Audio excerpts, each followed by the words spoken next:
ولا تقولوا لمن يقتل في سبيل الله أموات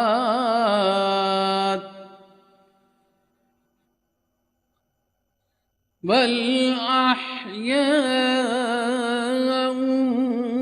ولكن لا تشعرون.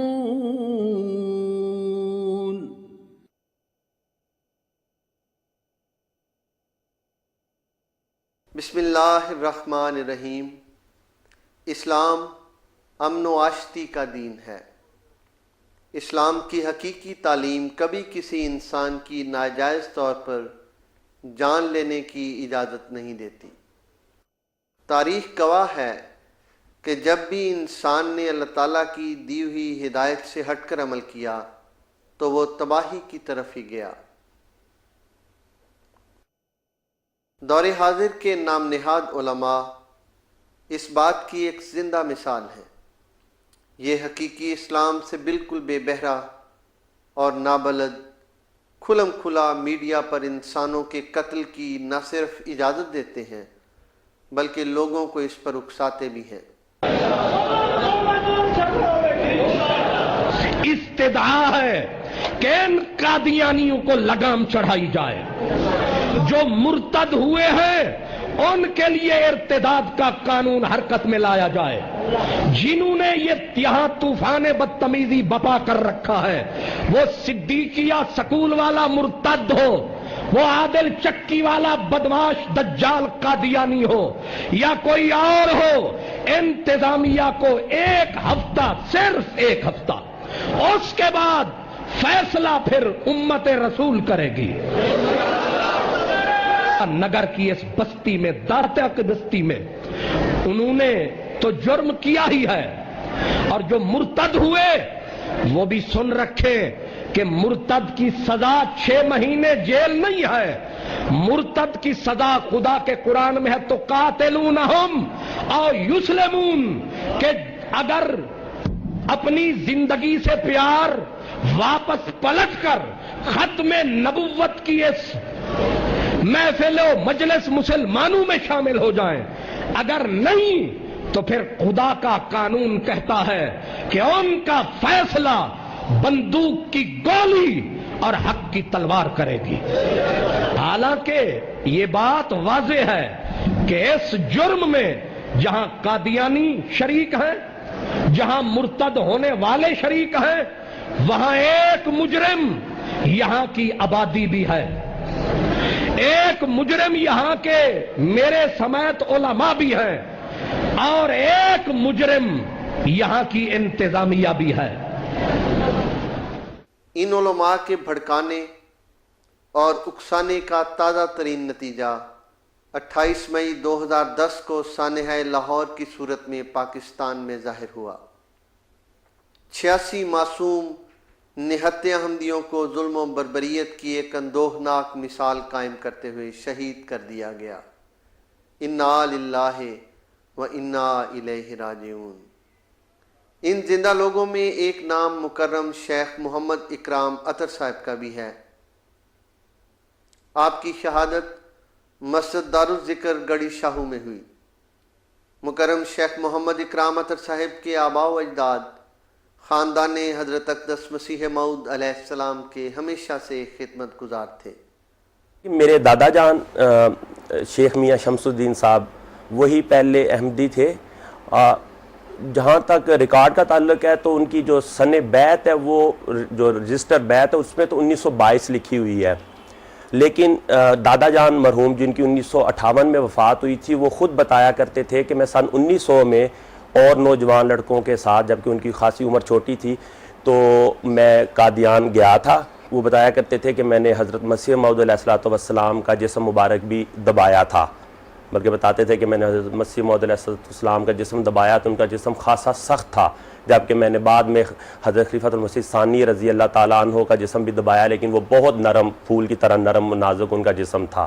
میرے نانا جان, میرے ابو جان کے سسر اور ان کے والد صاحب یعنی کہ نانا جان کے والد صاحب وہ بھی صحابی تھے. نانا جان کا نام خواجہ محمد شریف اور ان کے والد صاحب کا شیخ صاحب دین، قادیان میں ان کی رہائش تھی، اور وہ نانا جان بچپن میں جایا کرتے تھے دارالمسیح، اور حضرت اماں جان کے ہاتھ کا کھانا بھی انہوں نے کھایا ہوا ہے وہ بتاتے تھے کہ میں ان کے ہاتھ کی پکی ہوئی روٹیاں میں نے کھائی ہوئی ہیں حضرت اماں جان کی۔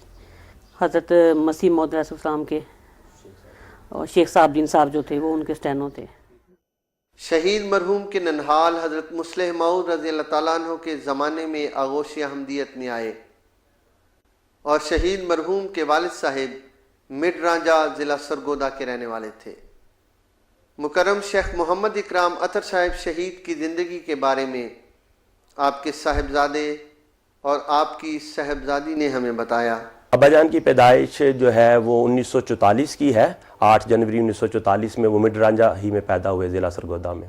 آبائی پیشہ تو تجارت تھا، دادا جان تجارت کرتے تھے اور بڑے اپنے علاقے کے بہت بڑے تاجر تھے، اور ابا جان نے لیکن اس کے بعد جو ہے وہ چونکہ ابا جان اور میرے ابا جان کے بڑے بھائی 2 بھائی ہیں، نرینہ اولاد دادا جان کی 2 بیٹے ہیں، شیخ محمد یحییٰ صاحب جو جرمنی میں ہوتے ہیں، تو یہ دونوں ابا جان اور تایا جان یا دادا جان کی بڑھاپے کی اولاد ہے۔ ابا جان کو ہم نے مالی قربانیوں میں بڑا مجاہد کے طور پہ دیکھا۔ ابا جان تنخواہ لیا کرتے تھے، معمولی سی قلیل سی تنخواہ ہوتی تھی، اور پہلے ہی ادھار پہ سارا مہینہ جو اخراجات کیے جاتے تھے، تو ابا جان تنخواہ لے کے سب سے پہلے سیکٹری مال کے گھر جاتے تھے، وہاں سے وہ کسی غریب کے گھر میں خفیہ طور پہ راشن ڈلوا کے پھر گھر آتے تھے۔ تو اکثر امی جان سے اس بات پہ جھگڑا ہوتا تھا، امی جان کہتی تھی پہلے تنخواہ آپ گھر لائیں، یہاں سے پھر ہم چندہ الگ کریں گے، تو ابا جان شرح سے بھی زیادہ چندہ دیا کرتے تھے۔ تو یہ ہم نے ساری زندگی امی جان اور ابا جان کے درمیان اختلاف دیکھا ہے۔ تو ابا جان بہت زیادہ ہر مالی تحریک پہ بڑھ چڑھ کے جو ہے نا وہ حصہ ڈالا کرتے ہوتے تھے، لیکن بہرحال اللہ تعالیٰ کو منظور نہیں، اللہ تعالیٰ کو ان کی شہادت کا مقام ان کے لیے شاید پسند فرما چکا تھا اللہ تعالیٰ۔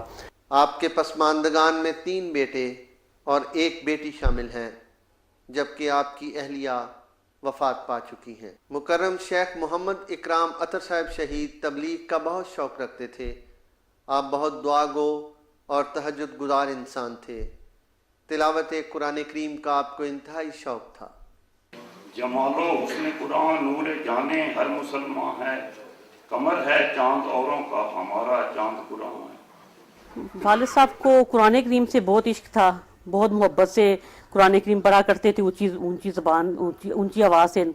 اور سب سے یہ بات جو واقعہ ان کا یہ ہے کہ لوگ شادی میں عموماً اپنی بیویوں کو شادی کے پہلی رات کوئی دیتے ہیں تحفہ، کوئی انگوٹھی، کوئی زیور، لیکن ابو جان نے قرآن مجید جس کے اوپر کور کے اوپر انہوں نے تحریرات حضرت مسیح موعود علیہ السلام، جو لوگ قرآن کو عزت دیں گے وہ آسمان پر عزت پائیں گے، اور اس طرح کی، اور وہ شعر ہے جو 13 قرآن کے گرد گھوموں کعبہ میرا یہی ہے، یہ والا یہ شعر اس کے اندر کڑھائی کروا کے ابو جان کو منہ دکھائی میں تحفہ دیا تھا۔ اور میں دیکھا میں بڑی خوشی ہوندی سی جس کول بھی تبلیغ واسطے جاندے سن انہاں واسطے خاص طور تے تحفہ لے کے ضرور جاندے سن، مٹھیائی دی شکل چ یا پھل دی شکل چ، اور لے کے ضرور جاندے سن، پہلے پیش کردے سن، پھر اس تو بعد اودی گل شروع کردے سی حضرت رسول کریم صلی اللہ علیہ وسلم دی سیرت تو شروع کردے سن، اور ادو بعد جڑے وہ لوگ سانو ملتے سن اور بڑے خوش ہوتے سن کہ بھی ماشاءاللہ جی شیخ صاحب ساڈے کول آئے نے، اور ایڈی محبت ایڈی چاہت نال انہوں نے ساڈے نال جنیاں بھی گلاں کیتیاں بڑیاں پیاریاں کیتیاں بڑیاں اچھیاں کیتیاں نے۔ بچپن سے ہی بچوں کو دعاؤں کے اوپر خاص ان کی ہوتی تھی کہ دعائیں کریں، خود بھی بہت زیادہ دعا گو تھے، بچوں کے لیے بہت دعائیں کرتے رہے، اور بچوں کو یہ ہوتا تھا کہ رستے میں اگر سفر پہ جا رہے ہیں تو بچوں کو رستے میں اونچی زبان سے وہ دعائیں سکھاتے تھے اور پڑھاتے تھے، اور ہم لوگ ان کے پیچھے، اور یہ ان کا خاصہ تھا کہ بچپنے میں جو دعائیں ہم نے بچپن میں سیکھی ہوئی ہیں وہ ان کی اسی بدولت کے وہ ہمیں کرواتے تھے۔ اسکول لے جاتے وقت سائیکل پہ بٹھایا ہوتا تھا تو اس میں دعائیں ہمیں یاد کرواتے تھے۔